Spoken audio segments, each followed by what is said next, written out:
Hello there. Thank you very much for being part of this video once again. I'm bringing to you another interesting topic. As usual, if you've been following us, you will notice that everything we do is to ensure that we promote your health, we educate you, we enlighten you, we do things that can make you live long. And we are basically about proactive methodology and not reactive. Proactive methodology in health is a situation where you do not wait to get sick before you take care of yourself. But you take care of yourself and preempt the sickness before the sickness arrival. So that is what this video is all about. Now, that is why we are taking time to handle one issue after another, one issue after another, one issue after another, and so on. So we are addressing almost all health challenges. And we believe that with medical nutrition therapy, in bracket, diet, you can take care of your health challenges. But you do not wait until when the situation becomes very, very serious. That is why proactive methodology is very important. My name is Itoro Paul, a dietitian. I'm the Chief Executive Officer of Diet and Health. Today, I want to talk about high cholesterol. In the last topic, I talked about hypertension. And then if you have been following us on our radio program every Saturday on 96.5 FM, Memories 96.5 FM, you can tune in for this program every Saturday. The time is 7 to 8 p.m. 7 to 8 p.m. 96.5. Keep a date with us. I'll be talking about high cholesterol. High cholesterol.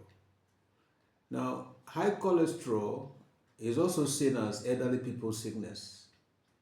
Yes, I have been talking about elderly people's sickness, and then high cholesterol is one of the top 10 elderly people's sickness. Top 10 elderly people's sickness.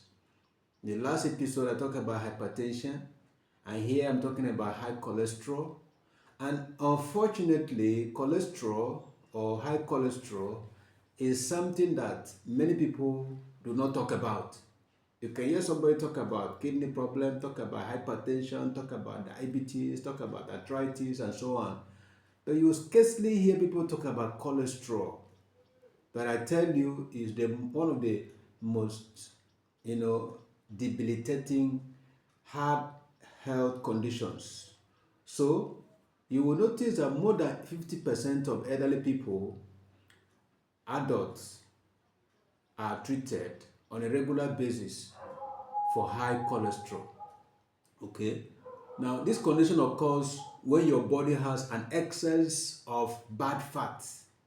When we talk about fat, we're talking about bad fat here, or we call it lipids. It will result in your arteries getting clogged, which can lead to heart disease. Now, in cholesterol, we have what is known as high density lipoprotein and low density lipoprotein. When we say high density, we're talking about the good cholesterol. When we're talking about low density, we're talking about the bad cholesterol. And when somebody is affected, they say the man has or the woman has high cholesterol. Here we're talking about low density lipoprotein. Low density lipoprotein, that is a bad cholesterol. But that it is unfortunate to a number of persons who are just looking at cholesterol in one singular word, cholesterol. So here you got to know that we have bad cholesterol, we also have good cholesterol. And there are certain food you eat that give you bad cholesterol. There are also certain food you eat that give you good cholesterol. And that is why I'm here for you. So pay up attention as I'm going to take you into the world of, what food can do for you and how you can address cholesterol with food. Now, what is cholesterol? So that you can have a good background knowledge of cholesterol. Cholesterol is a waxy, fat-like substance that is found in all the cells in your body. Fat-like substance that is found in all the cells in your body system. So when the cells in your system move from one organ to another organ, following through your blood, there is that fat-like substance, okay? Your body needs some cholesterol to make hormones, vitamin D, okay? And substances that help you digest food. So your body makes all the cholesterol it needs. There are certain organs in our body that make cholesterol. Your body makes all the cholesterol you need, even though it is also food has given a lot of support to the body to make cholesterol. But I tell you, there are certain organs in your body that make cholesterol. And I think it is in view of cholesterol that you hear some people say, don't eat a particular organ. For example, some people will tell you, don't eat this, don't eat this, don't eat meat, eat pomo. But I'm here going to shock you. Let me shock you with the fact that pomo, that is the skin, is part of the body that makes cholesterol. Liver makes cholesterol. Intestine makes cholesterol. Brain makes cholesterol. So, did it surprise you? And these are the organs that you go after when they say don't eat meat. So, what are you running for? And what are you, going for now?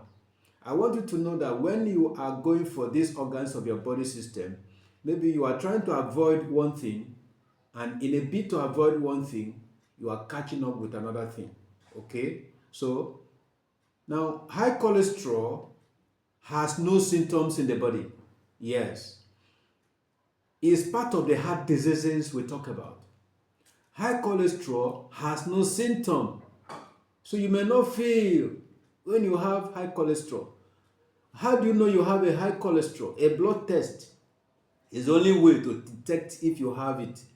So all that, only when it becomes obvious and you present yourself for, analysis, and then they will now tell you, oh, you have high cholesterol. And that is always when the sickness has saturated the entire body system. So now, let me tell you some signs of cholesterol. You develop symptoms of heart disease because I tell you, cholesterol problem is one of the heart diseases. Yes. So when they tell you, do you have heart disease? You say, no, I don't know how. God forbid. How can I get that kind of sickness when they say heart disease? Man, if you have high cholesterol, that is to say you have heart disease. Okay? When you have high cholesterol, that is to say you have high disease. Now, when your body begins to develop symptoms of high cholesterol, you may not know, but that it is when it becomes that serious that it will be identified that you have high cholesterol. So one of the things that tells you have high cholesterol is stroke. And stroke occurs when somebody has been sick and have been having signs and symptoms over time. And then another sign of high cholesterol is atherosclerosis. Atherosclerosis is a hardening of the artery. A situation where there's a plaque buildup in the artery. Okay? And it gets to a point when the artery does no longer have enough space. When your heart is pumping, it pushes against the wall of the artery. That is what we call atherosclerosis. And then in other blood vessels, such as left, sided chest pain. You hear some people say, it's paining me on my left chest, or it's paining me on my right chest. That is a sign of high cholesterol. Because when there is a plaque buildup in your artery, that plaque buildup is as a result of high cholesterol. Okay? So that alone can induce pressure on your blood, resulting in what we call high blood pressure. Okay? And then another sign of high cholesterol is dizziness. Dizziness is like you want to fall. So you see some people in the market, they are buying something, and all of a sudden, the woman feels dizzy or the man feels dizzy, and all of a sudden collapse. And then sometimes some may not even survive the collapse. By the time they take them to the hospital, they are gone. Okay?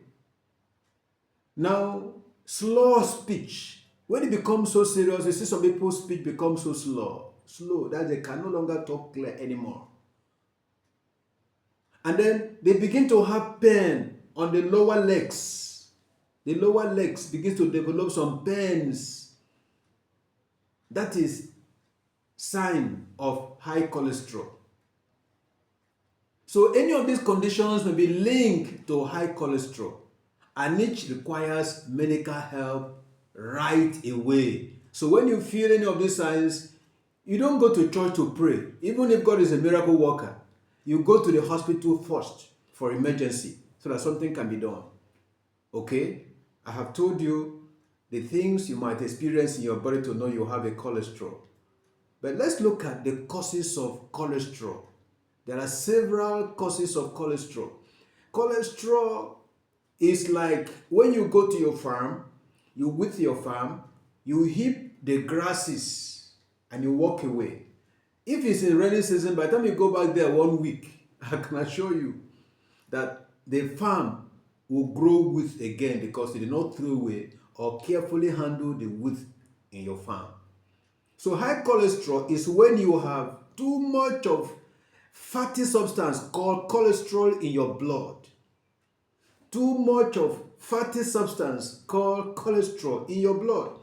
It is mainly caused by the eating fatty food. And this is what we do to ourselves every day. After all, I'm eating my money.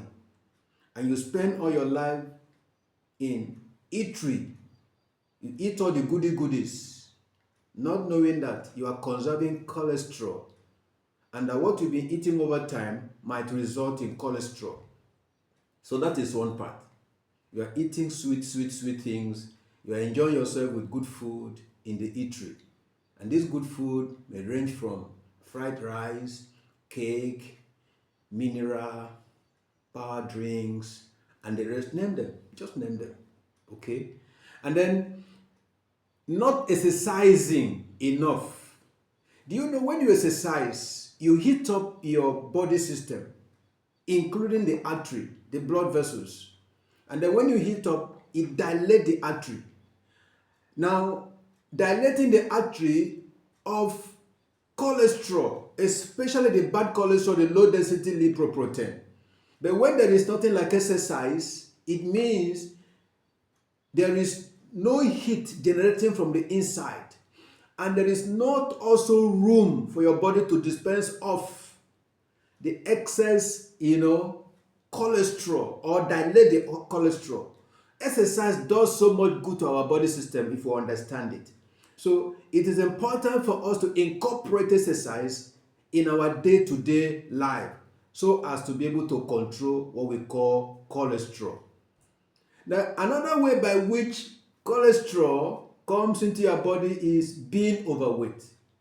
Many people are unconsciously increasing in weight. Well, should I also say that the hardship or scarcity of food now will help some people to reduce the intake of food? Yes, of course, because those who are eating 4 times a day will be tempted or made to compulsorily eat 2 times in order to be able to control some certain parameters that can lead to sickness. That is why in wartime, many people don't get sick. The only thing that happens in wartime is kwashiorkor, lack of food. And so there are certain conditions of health that might be predisposed as a result of excess food. So when there is scarcity of food, you unconsciously are able to handle those conditions. And that is cholesterol too. So this scarcity of food in Nigeria might in a way help some people to balance their cholesterol problem. Okay? Now, another way by which you cause cholesterol to yourself is drinking alcohol. Yes, today things are difficult, but I can assure you that a bottle of drink goes for as much as 700, 1000, 1002, 1005. I'm talking about just beer as the case may be. And you may be tempted to drink like 2-3 bottles and walk away. Okay, so these things are likely to increase bad cholesterol in your system. Okay, I think I'm going to stop here for today. When I come back, I'm going to talk more on cholesterol, and then I would like to also give you what we call home remedy for cholesterol, because I'm not just here for talking. I'm talking so I can educate you on what you can do. But don't forget, if I told you that those things you ate cause cholesterol, that means indirectly I have told you the solution to your problem. So the moment you now, wind down and say these things I've been eating, I'm not going to eat them again, you are gradually providing solution to your cholesterol problem. My name is Itoropo. I'm talking to you from Diet and Health. So follow us, click the like button, so that when next we're going to release another video, you'll be the first to have it. Thank you very much for joining us on this video.